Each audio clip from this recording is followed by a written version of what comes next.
6వ వార్డులో వాలంటీర్గా విధులు నిర్వహిస్తున్నాను.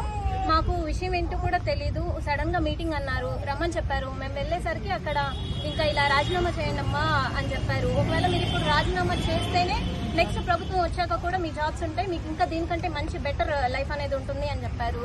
ఇంకా ఒకవేళ మీరు రాజీనామా చేయకపోతే ఈ ప్రభుత్వం వచ్చినా కానీ మీకేమీ మేము సహాయం చేయలేము అని చెప్పారు. మేము మీకు భరోసాగా ఉంటామని చెప్పారు. అందువల్ల మేమందరం కూడా రాజీనామా చేశాం. కానీ ఇప్పుడు ఒక్కసారిగా ఇలా జరిగేసరికి వాళ్ళు కూడా ఏం సమాధానం చెప్పడం లేదు.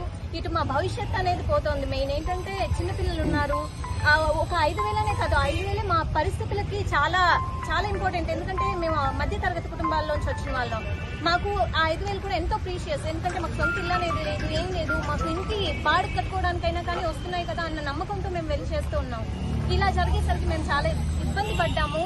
ఇప్పుడు మా ఉద్యోగాలు మాకు కావాలని మేము అడుగుతున్నాము. అందువలన 21వ వార్డు కార్పొరేటర్ అయిన Gauri madam and Suresh Reddy sir వాళ్ళపైన మేమందరం కూడా కేసు పెట్టడానికి అనేది వచ్చాము. సిఐ సార్ని ఈ కేసుని టేకప్ చేసి మాకు తగిన న్యాయం చేయమని కోరుతున్నాము. మళ్ళీ మా ఉద్యోగాలు మాకు కావాలని మేము ఆ రోజు రాజీనామా చేయము అన్న వాళ్ళకి ఏమైనా బెదిరించారు?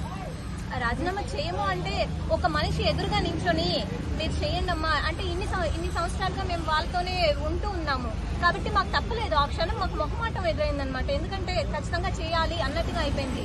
ఎందుకంటే మేము మీ భవిష్యత్తుకి మేము గ్యారెంటీ అమ్మా, ఇంతమంది భవిష్యత్తుతో మేము ఆడుకోము కదా అనే ఒక్క మాటకి మేము కట్టుబడి చేయాల్సి వచ్చింది.